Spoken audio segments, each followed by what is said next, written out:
Hello, I am Samuel Greaves, a PhD candidate in the Gaither Lab at the University of Central Florida.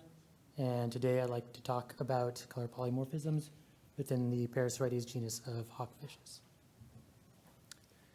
So when you look at a reef, you can't help but notice the amount and variety of color. Color is an important phenotype that can play many roles. Broadly, it can affect physiology, such as heat absorption or UV protection, crypsis from predators and prey through camouflage and mimicry, or conspicuously send signals for behaviors such as mating. So given that each of these affect fitness relatively directly, color can be an important tool to look at the ecology and evolution of a species. While color is often a defining characteristic between species, it often varies within species as well, often linked to sex or ontogeny. So color polymorphism is often used in a variety of ways within our field. So for my purposes, I'll consider it to be discrete and heritable color patterns within a species. And because appearance is tightly intertwined with mate choice, such as through mate recognition and sexual selection, as well as survival, color polymorphisms can be evolutionarily important. So I'm interested in researching non-sex linked polymorphisms within a population, and I will look at this through hawkfishes. The Parasitoides is a genus of hawkfish containing 6 species distributed through the tropical Pacific and Indian Oceans. At least 3 of the species here on the top row display sympatric color polymorphisms throughout their ranges. My dissertation work focuses on Parasitoides hemistictus and Parasitoides arcadus.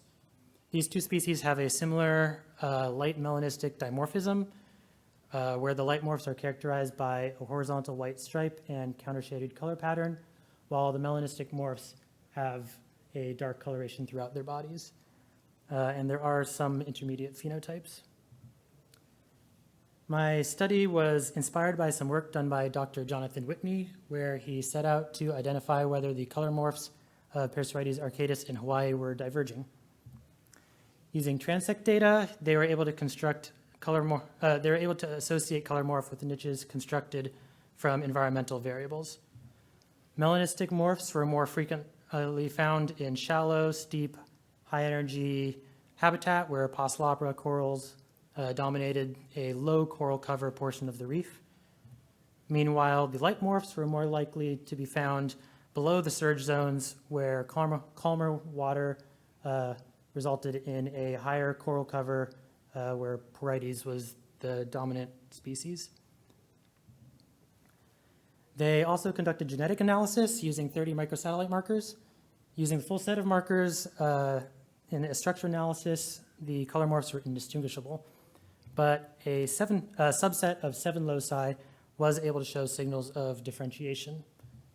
In addition to those microsatellite markers, they sequenced the melanocortin-1 receptor gene, or MC1R, and plotted the FSTs of that and the microsatellite markers here, showing a SNP from the MC1R gene is significantly differentiated between the morphs. This is important because this receptor is known to affect levels of the dark pigment melanin. We all showed that the morphs demonstrate a shift in habitat use with an accompanying change in allele frequency. On reefs in Hawaii, these shallow, high surge waters are counterintuitively darker, and that is where the melanistic morph was more frequent. Meanwhile, the pink color of the light morph is lost with increased depth, matching the ambient colors of the reef. So due to this, the authors proposed that the morphs were in the early stages of divergence and that their color is potentially linked with crypsis. My goal is to gather more data about these hawkfish color morphs to see whether this pattern is broadly applicable and hopefully tie it to function. I first conducted a geographic replicate of Whitney et al.'s ecological study in Guam to see whether their preferences extended to other populations. Guam is less isolated from the core of the species range in the tropical West Pacific, and the reef ecosystem there is much more diverse than Hawaii. I also conducted whole genome resequencing of samples from Hawaii and Guam to identify genomic regions that have ties to color morph. And finally, I wanted to include Parasitoides hemistictus, which is a sister taxa, to gain insight into the age and stability of the polymorphism. I obtained samples for genetic analysis for both species from Guam, and Dr. Whitney provided me with Arcata samples from Hawaii. I also conducted surveys following Whitney et al. Across several sites along the west coast of Guam. In total, we surveyed 5,300 square meters of reef, finding 455 observations of Arcatus, including 267 light, 153 intermediate, and 32 melanistic observations.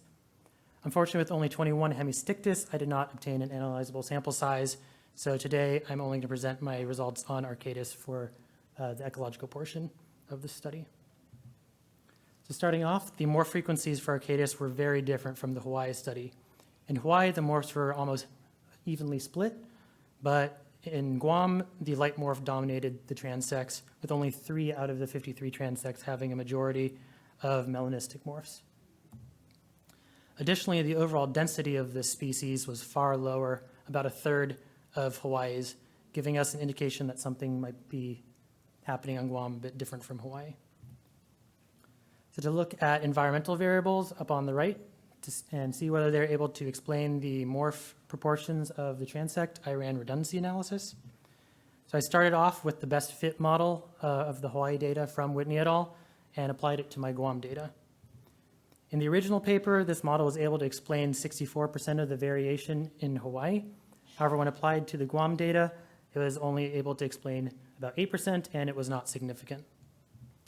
So then I used forward selection to generate a best fit model for the Guam data. This model included only percent cover of rock and Posilopera species.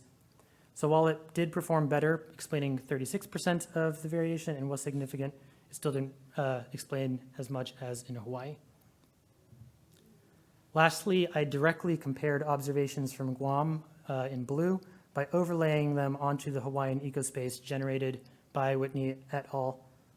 These Guam observations do not show clustering by morph or differentiation by habitat use, unlike the original observations from Hawaii in green. So importantly, the light morphs are appearing in the melanistic morph ecospace that was established in Hawaii. Another way to visualize the first axis of those RDAs is to use kernel density plots. So I put the main variables of that axis below each plot. In Hawaii, so this is from that original paper, this shows that the morphs were using different niche spaces. But when I apply the Guam data to the same model, there's no clear separation by morph. Instead, all the morphs peak at a negative value on this niche space, indicating that they're all towards the shallower, higher energy portion of the reef. The Guam-specific model does provide better separation along the coral cover axis, but it must be interpreted carefully because, again, there are only 3 transects that were majority melanistic.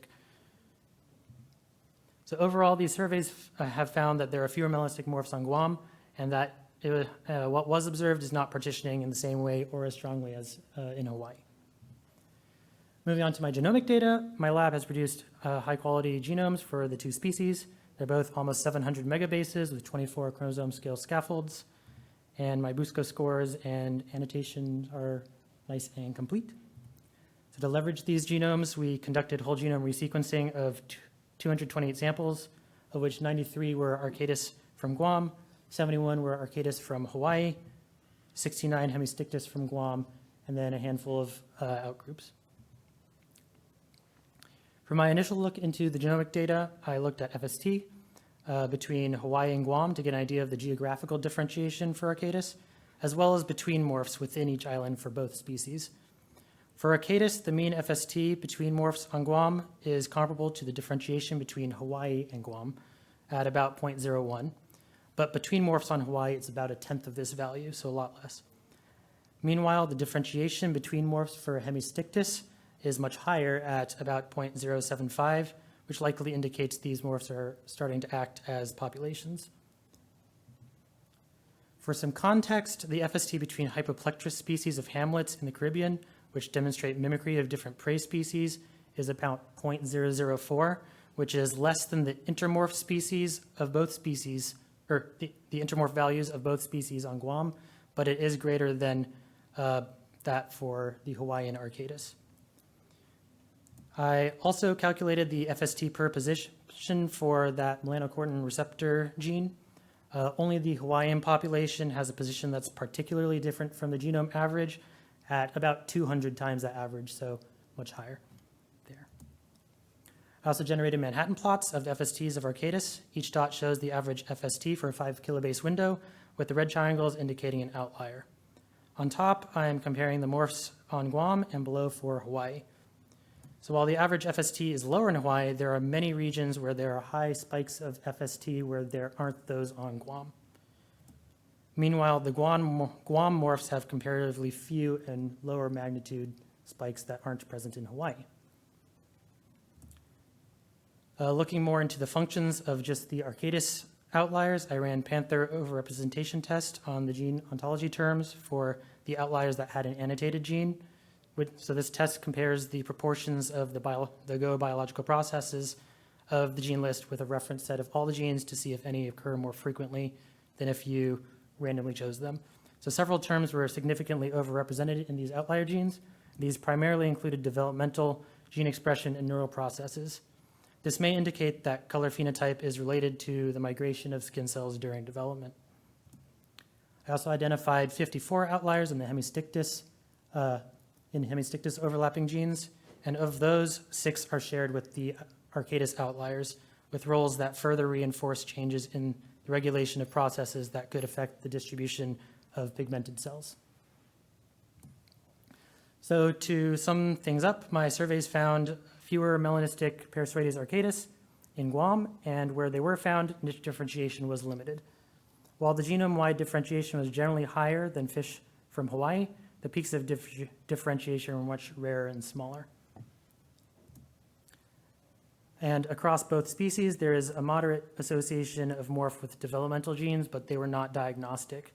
So given that morph is stable over the life of the fish, epigenetic control is where I'm planning on looking next.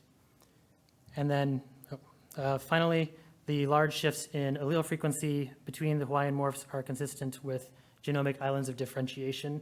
So potentially those flickers of speciation previously described are the result of the isolation of Hawaii, contributing to an opportunity for divergence that's not present on Guam.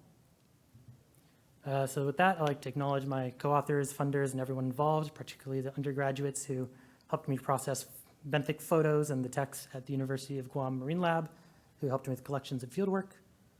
And thank you all for listening, and I'll be looking for postdocs in about a year, and I'm open to any questions.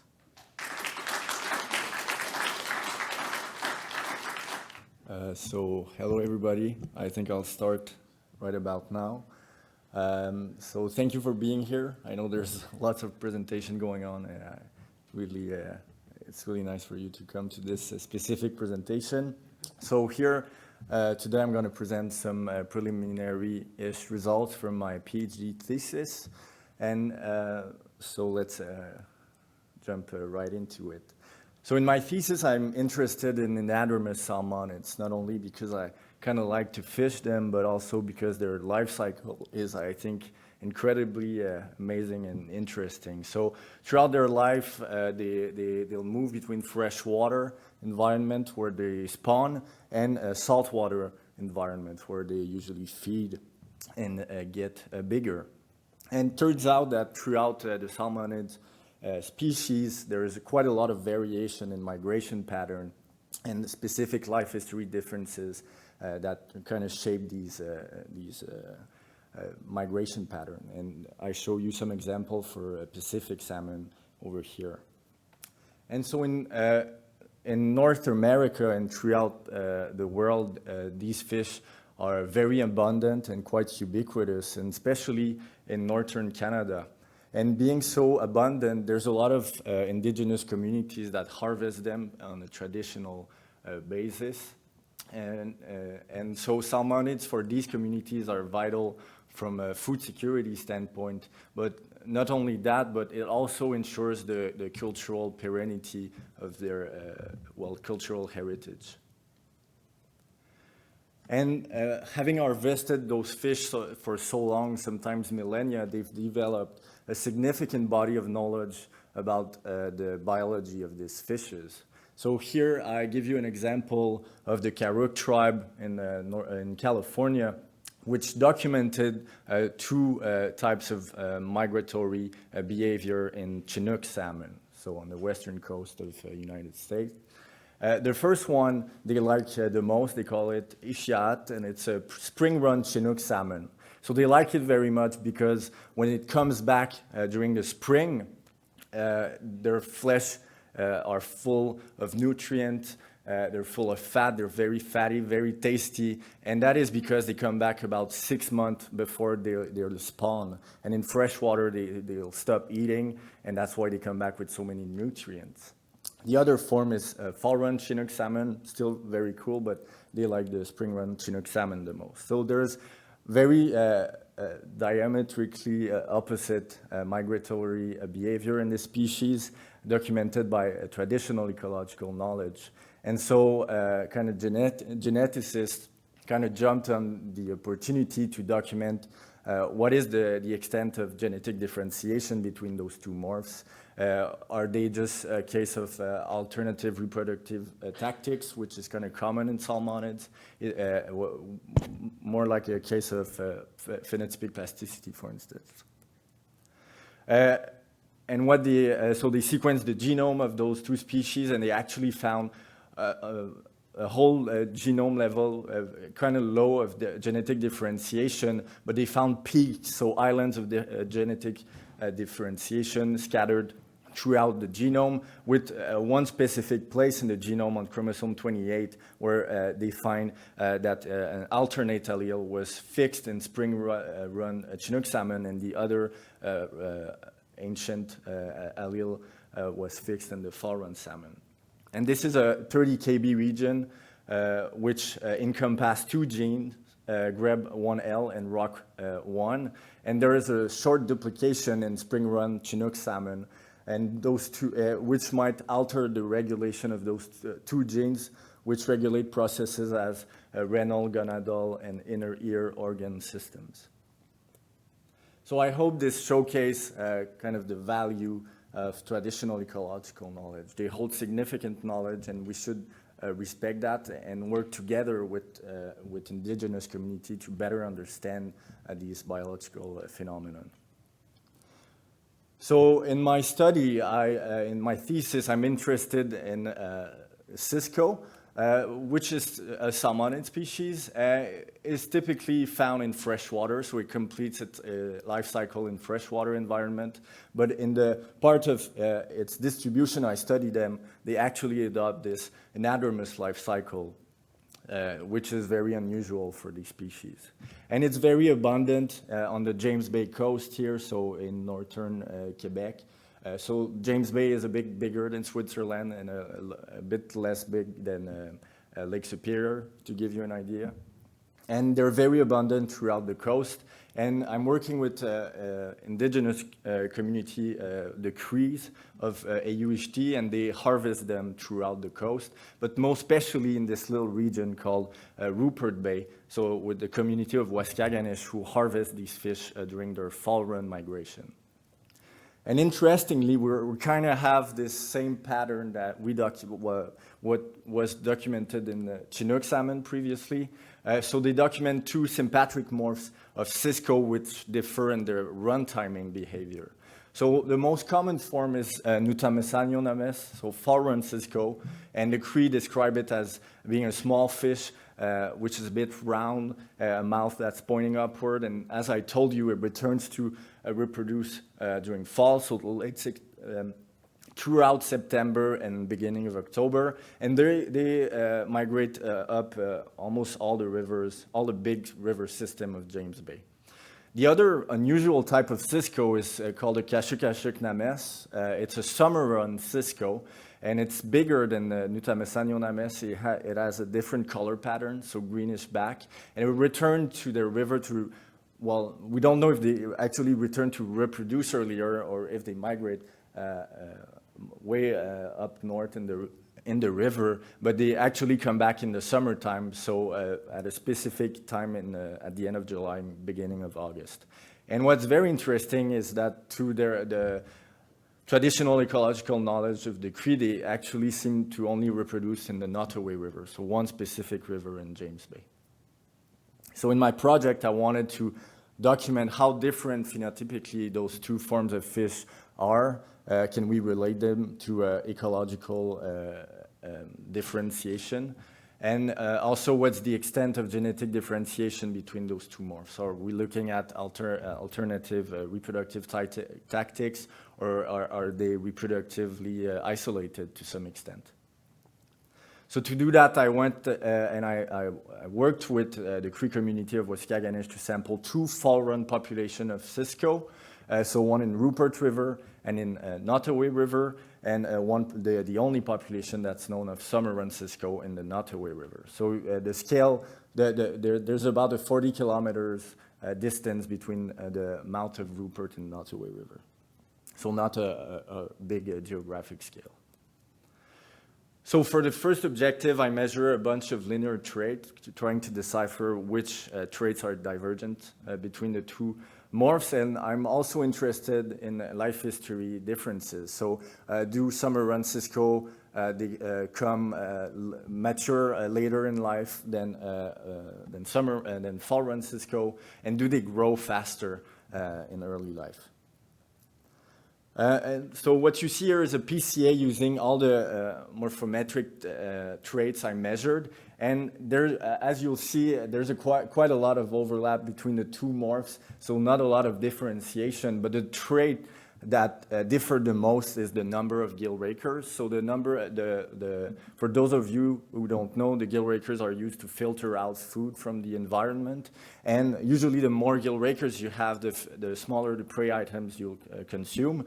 And it turns out that summer-run Cisco have fewer gill rakers than fall-run Cisco, which kind of means that they might prey on bigger food items, basically. So that was the biggest difference between the two morphs. However, we found some subtle differences in terms of morphology. So summer-run Cisco had a longer dorsal fin and caudal fin and a deeper caudal peduncle relative to its size. And we think that these changes relate to swimming performance, and that would be caused by different feeding ecology between those two fish. I also look at the geometric space, the geometric form of those two fish, and again, not a lot of difference, but I've seen that the summer-run Cisco, so Kashik-Kashik-Names, has its dorsal and pelvic fin shifted toward the tail and a shorter and slimmer body. So some traits that might also relate to swimming performance. So a lot of overlap in terms of phenotypic space between the two forms. And one of the traits that still has the biggest difference is the size of the fish. So to give you an idea, Nottoway summer-run Cisco are about 50 millimeters bigger on average than fall-run Cisco. So it's not a huge difference, but it's consistent enough that we were thinking there might be something going on with that. So first, we wanted to rule out the fact that summer-run Cisco are older on average, and that's why they're bigger. And it turns out, so using an otoliths measurement, so we counted the annuli on the otolith, for those of you not familiar. And you see here the distribution of age classes between the two morphs, and you see, again, quite a lot of overlap. The difference between ages not significant, although you see that there are some individuals that mature at age 8 in summer-run Cisco, and some individuals that mature at age 3 in fall-run individuals. So I'm not convinced by the fact, they're not very older on average, especially when you look at the relationship between age and fork length. So when you look at compare every age class of those two fish, well, the summer-run Cisco is always bigger on average, without for every age class. So I wanted to have this statistical framework as well. So yeah, basically what those results were telling us is that the summer run cisco seemed to grow faster in early life. So we tested that using length at age back calculation using otoliths. So we measured the intervals between annuli on the otolith to kind of have an estimate of individual growth rate. And you see here that basically when summer run cisco, they grow faster in early life, and when they mature, they reach bigger sizes than a fall run cisco. So then I wanted to document the genetic differentiation between the two morphs. I used low coverage whole genome sequencing at 2.5x. So we had almost 4 million SNPs to work with. And that's the crazy part of the study so far. So we were seeing quite a lot of overlap in the genotypic space, but no overlap at all using the genetic data. So you see here a clear cut, like 2 clusters on the PCA space over here with no evidence of hybrids or a back-cross individual in our data set. Although you can see that in the admixture plot here and a little bit in the PCA over here that there's some F0 migrants from the two groups. For instance, you see a fall run individual that, a summer run, an individual that was caught in a summer that actually clustered genetically with the fall run group and vice versa. So there's definitely opportunity for hybridization between the two morphs, but we haven't captured it in our data set. And also you can see there's little admixture between the two morphs. The FST, the whole genome FST between summer run and fall run morphs were about 20 times bigger than the FST between the two populations of fall run cisco we sample. So that's pretty amazing. That it seems like there's a lot of reproductive isolation between those two morphs. When looking at the genome scan, we found a lot of peaks of genetic differentiation, so island of differentiation. So if we put a threshold at 0.99 quantile, we found that there's a total of 400-ish windows that are outliers. And we found a very interesting window over here on chromosome 34, which had an average FST of 0.98. So again, a very interesting result. So this could be a region that underlies the differences in phenotypes we're observing. And we kind of zoomed in that region using local PCA, and you see here 3 clusters, which are typical of chromosomal inversion. I thought I was like special, but I've seen so many talks about inversion today, it kind of makes sense now. And it's a 1 megabase pair region, and what's interesting is that the summer run group seems to have the homozygote genotype for the derived allele on that specific place in the genome. We also looked at LD, and the LD is very high, almost 1 over that region, which kind of tells us it's a structural variant, and but it also could be a haploblock of a local recombining region. And in that specific inversion, we found 2 genes, one of them being the receptor called melanocortin-4 receptor, so it's MC4R, not MC1R as the previous talk. And this is a very interesting gene. It has been studied a lot in human because mutation on that specific gene result in early onset of obesity in human. And it's also the case, well, it affects growth rate in fish. And you know, the only big difference that exists between those 2 forms of fish is actually growth in early life. And so the summer run cisco is mutated at the interface of the phospholipid membrane. So we modeled the protein using AlphaFold, and we think that it might affect the receptor in some way. So there's a lot to do still with the genetic data set, mostly how old is the divergence between the 2 morphs, and also does the inversion predates the divergence between the 2 morphs? Did it arrive after the divergence of those 2 morphs or before and facilitate it? But right now we know that there's quite a lot of phenotypic trait that diverge between those 2 morphs, and we think that this might be the result of disruptive selection on individual foraging efficiency. And we think that migration timing difference is probably key to the observed genetic differentiation we documented in this system, this very strong genetic differentiation that we see. So with that, I'd like to thank my collaborators and thank you. I don't think I have time for questions, unfortunately. I'm so sorry. My name is Liz Stunz. I'm a postdoc at the University of Gothenburg, and today I'll be talking to you a bit about some research that partially occurred during my PhD and is partially a part of a larger project looking at landscape genomics of 2 shrubs and 2 sedges along the same latitudinal gradient in north central Alaska. Here, just focusing on 1 sedge and 1 shrub. So the Arctic covers about 14% of the Earth's land area and has been warming at 4 times the rate of the rest of the world since 1979.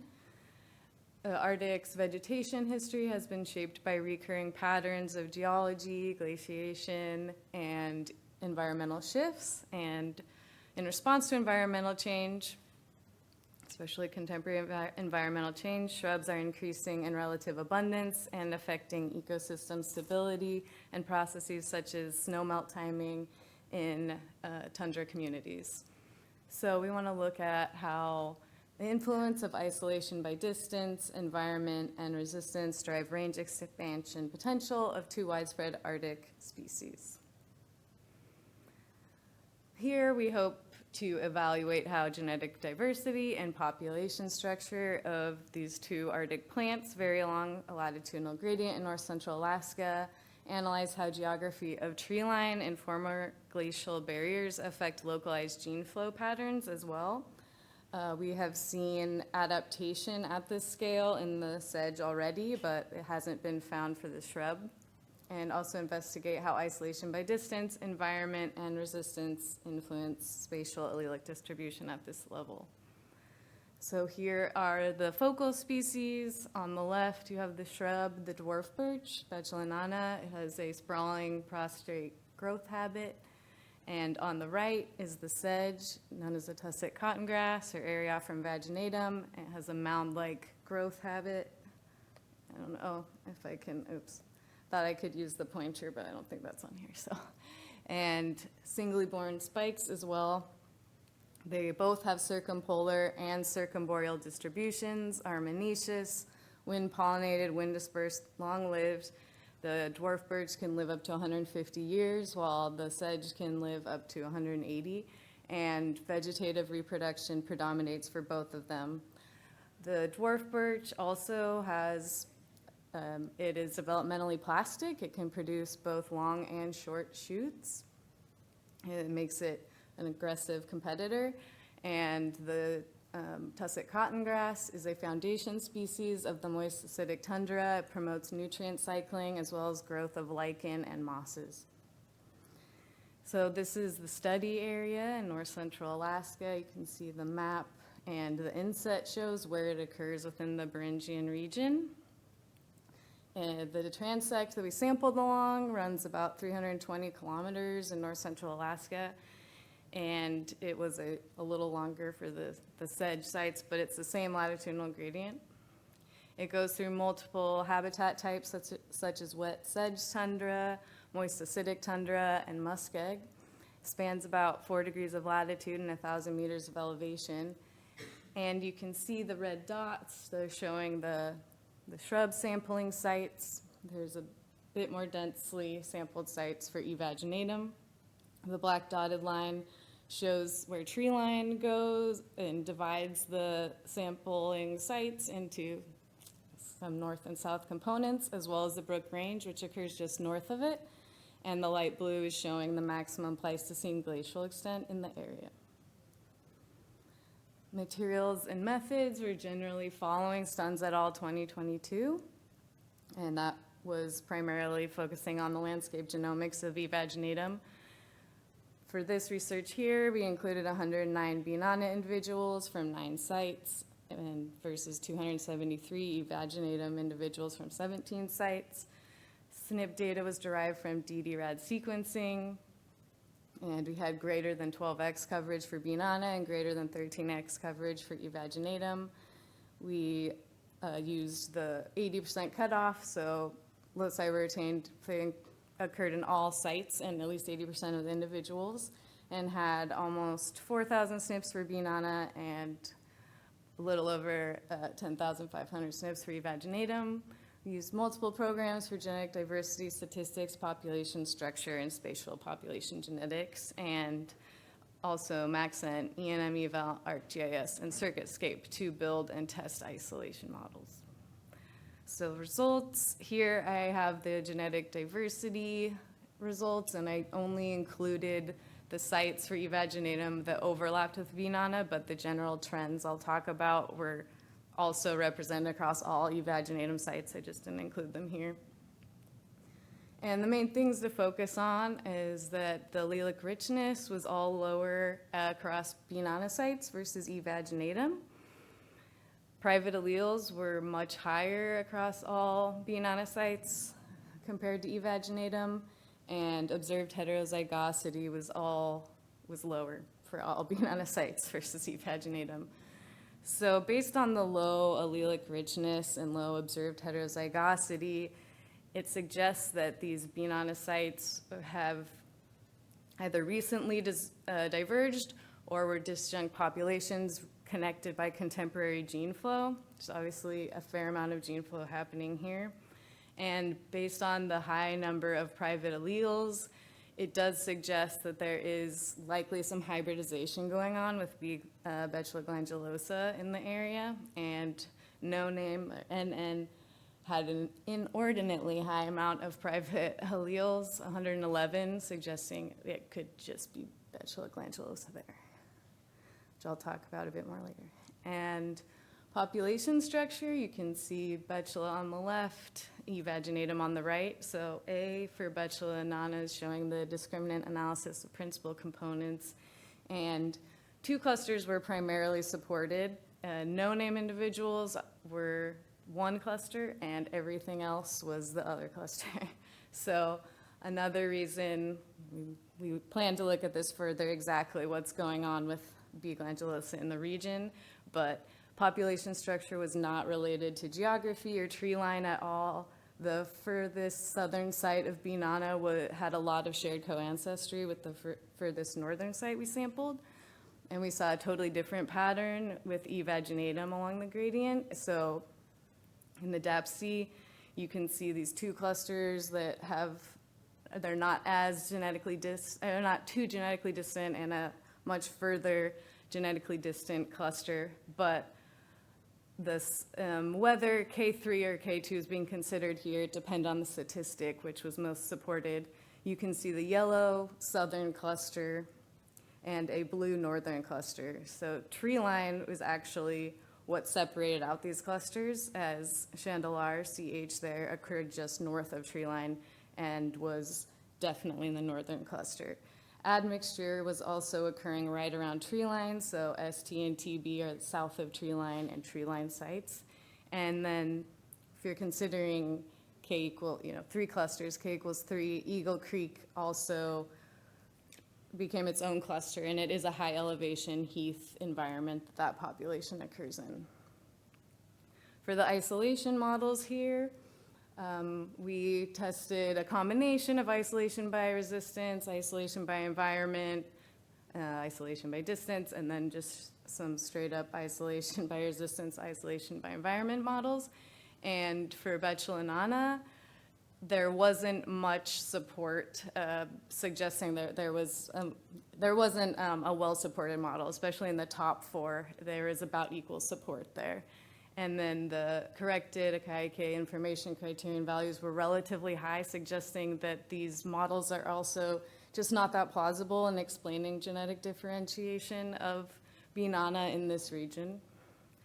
So for E. vaginatum, though, we saw a different pattern as well. The top model was an isolation by resistance model, well supported, and it showed that forest cover, a dense canopy of forest, by giving that the most resistance, lower resistance to woodland canopy, and the lowest resistance to shrubland canopy, genetic differentiation of the E. vaginatum sites was explained best. This makes sense because dense forest cover south of the Brooks Range led to higher genetic differentiation in general of these populations, and then the forest hunter ecotone, oh, I didn't push anything. Oh, good, okay, came back. And then tree line, of course, was the strongest barrier to contemporary gene flow in the region as well. So it makes sense that forest cover would be the primary landscape causing most landscape resistance. Someone's like dropping something behind the wall. Okay. So we made it to the discussion, luckily, and the British refugium was an important source for post-glaciation dispersal in the region, and our study site was divided into two components by glaciation over the Brooks Range, but the continuous population structure, low heterozygosity, and low levels of B. nana support low abundance of B. nana in northern Alaska during the last glacial maximum. For E. vaginatum, we have some support for refugia and more contemporary ecological barriers of forest cover limiting gene flow of E. vaginatum. These are supported by shared adaptations that have been found for 40 years of research in the region, especially, for example, low phenotypic plasticity of northern populations versus those in the south, and plenty more differences in senescence and also flowering support more isolation and historic gene flow barriers for these populations. There's well-supported hybridization in the region between B. nana and B. glandulosa in Alaska since glacial retreat. This could definitely increase competitivity of B. nana in the region as well. It has also been linked to increased green up, the competitivity of these hybrids, and also, increased sexual reproduction and increased seed germination is expected as the Arctic warms, which could further displace E. vaginatum. Forest cover, the advancing forest hunter ecotone in particular, is likely going to lead to less open habitat, and local adaptation could also create obstacles to gene flow for E. vaginatum genotypes to adjust their range and move northward under environmental change. But a lot is going on, and thaw ponds from permafrost thaw could also lead to increased establishment of E. vaginatum. So there's still a lot to delve into here. With that, I'd like to just show my acknowledgements very quickly. Thank you for listening. Merci de votre attention. Thanks, everyone, for being here. I want to talk about some very recent work that we've just been getting these results back in the past couple of months. So my lab studies how small and isolated populations of naturally rare plants manage to persist despite all of the ecological and evolutionary challenges they face. And some of the most basic questions that we try to answer is how many populations are required for the species to persist, which populations are required for the species to persist, and what processes maintain genetic diversity. And this is particularly important in this era of rapid climate change.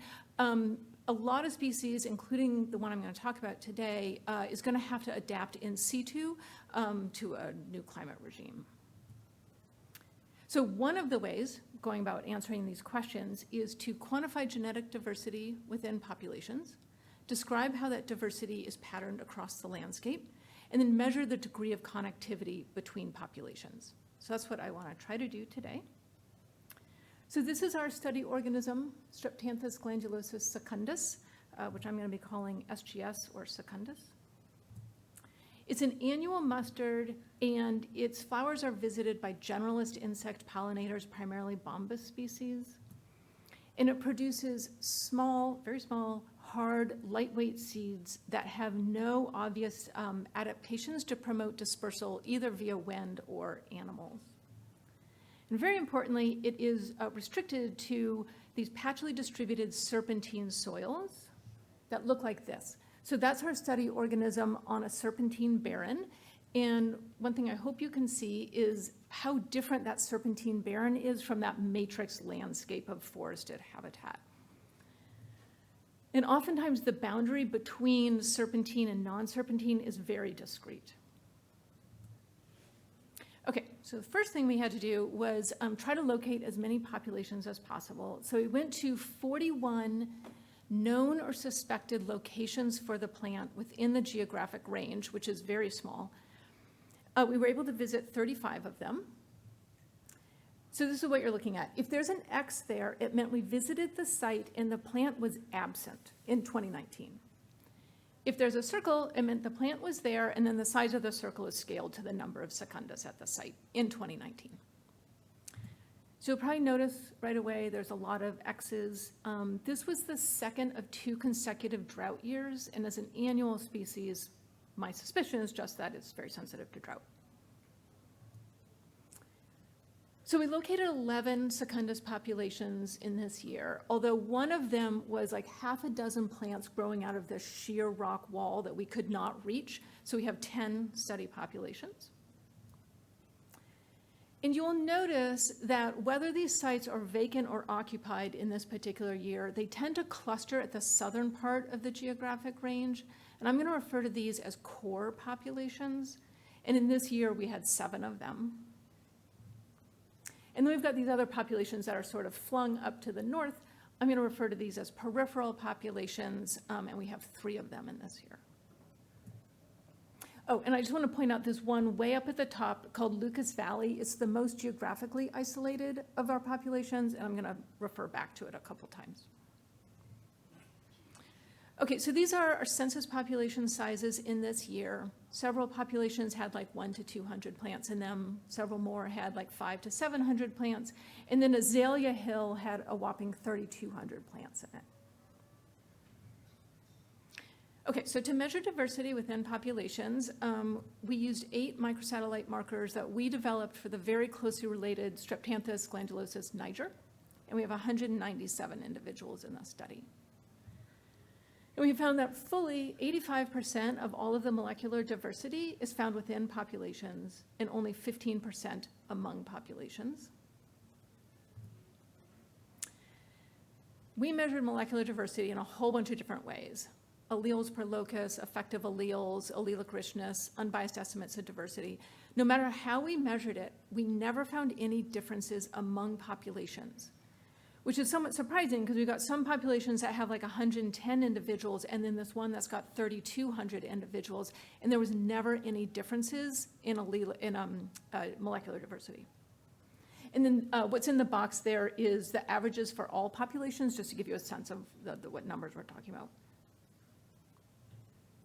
Okay, so to look at how diversity is patterned across the landscape, we took 2 approaches. One was just a straightforward isolation by distance, and we did indeed find that as pairwise geographic distance increased, so did pairwise genetic distance. And some of these values are really quite high. We also did a structure analysis, which identified 5 genetic clusters. I'd like to point out the obvious, which is there's a lot of jumbled, it's really mixed, with one exception, the Lucas Valley population way at the end. So that's that really far north one, and it comes out as genetically quite distinct. We also wanted to measure connectivity between populations, and so we took a frequency-based approach to detect recent migrants as well as their descendants. There's a couple of different ways that you can do this, and we wanted to be particularly circumspect. We didn't want to make the assumption that we had, in fact, sampled all of the potential source populations, because we know we didn't. There was that one cliffside population that we ignored, but I also suspect that there were some undetected populations, and that's probably true in every year. And the reason I think that is because that cliffside population hadn't been on anyone's radar ever, and we discovered it completely by chance. Just we hiked underneath that cliff and found them. So we sacrificed some statistical power to, I think, make a more conservative estimate here. Okay, so what we're looking at here is our populations. The big dot in the middle is the large Azalea Hill population. And then the 3 dots at the top are the peripheral populations, which I had to bring way in just to fit. So we identified 18 putative migrants. 12 of them, or fully 2/3, were migration events between core populations. We found 4 migration events from core populations to peripheral populations, despite some pretty sizable distances. We found only 1 migration event between peripheral populations, despite their proximity. And we found 1 migration event from a peripheral to a core population. But the overall message here is that there's a lot of connectivity, a lot of movement between all of the populations. But we did want to look at it a little bit more carefully. So we went back to the raw data and we went back to the results from the structure analysis. And we think we see multiple things going on simultaneously. We do see evidence for diploid migrants, so seed dispersal between patches, which is entirely plausible because a lot of these patches are pretty close to each other. But we also see a lot of admixture, and in particular, well, it's my guess, gene flow via pollination. So a lot of these patches are well within the sort of dispersal or the movement distances of a bombus. But we also can't rule out the possibility that what we're looking at is recent descendants of diploid migrants or a seed dispersal event from a prior year. But in any case, again, the overall message here is a lot of connectivity. Okay, so back to this original question of how many populations are required for species persistence and which ones. And in order to answer that, we need to figure out if this is more like a source sink or a metapopulation, because you come up with very different answers depending on which it is. So in a source sink, genetic diversity in the sinks is maintained by gene flow from the source. And we don't see any evidence of that. That really large population didn't have any more genetic diversity, no matter how you looked at it, than even the really tiny ones. Also, gene flow was not primarily unidirectional. It was quite multidirectional. So could this be functioning more like a plant version of a metapopulation? And I'm starting to think yes. So genetic diversity was evenly spread across all populations, and gene flow is multidirectional. That's consistent with a metapopulation. Also, metapopulations at equilibrium will show this isolation by distance effect, which is basically just gene flow drift equilibrium, and we did see evidence of that. But additionally, I'm going to show you some more recent census data where we've documented pretty dramatic asynchronous spatiotemporal variation, not just in population sizes, but even the presence or absence of those populations. So this is the 2019 data that I already showed you, and this is the 2022 data. So let me highlight 2 things here. One, the Azalea Hill population, which was huge in 2019, in 2022, I found 0 plants at that site. Also in 2022, I found 19 quote-unquote new populations, so sites that were vacant in 2019, but supported a few hundred plants in 2022. I am not suggesting that these sites were truly vacant in 2019 and then were colonized by seeds dispersing in. That's not what I think happened. I think that the plant was always present, it's just in 2019, it was as dormant seed.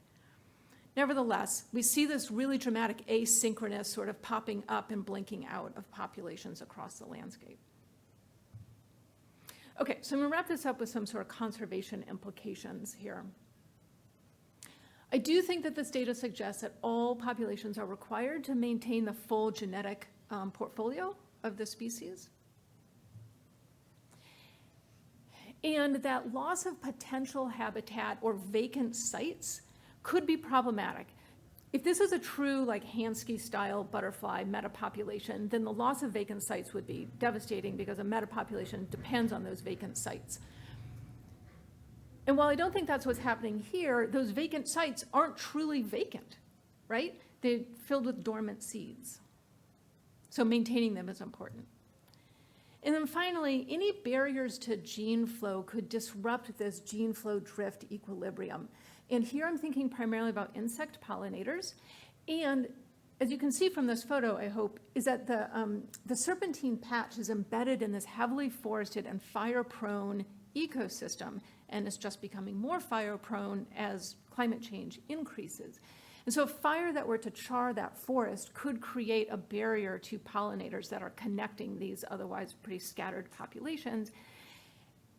And the reason that's important is that it would disrupt that gene flow drift equilibrium, meaning that drift is now the driving force for these populations. Okay. Oh, I have 1 minute left. So with that, I want to thank Tatiana Soto and Neo Ramankana Rana in particular for all of their help. And I think we've got time for maybe one question.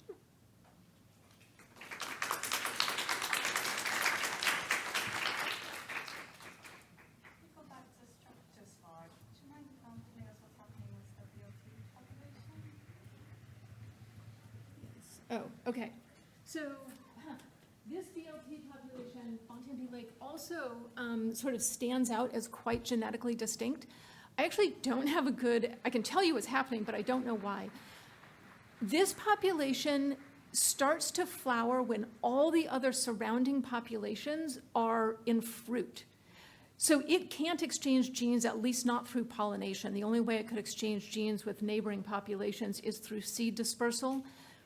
I have no idea, and this has been consistent. I thought the first time I saw it, it was just a weird one-off, but it has been every single year for the past 5 years that it flowers when everything else around it is in fruit.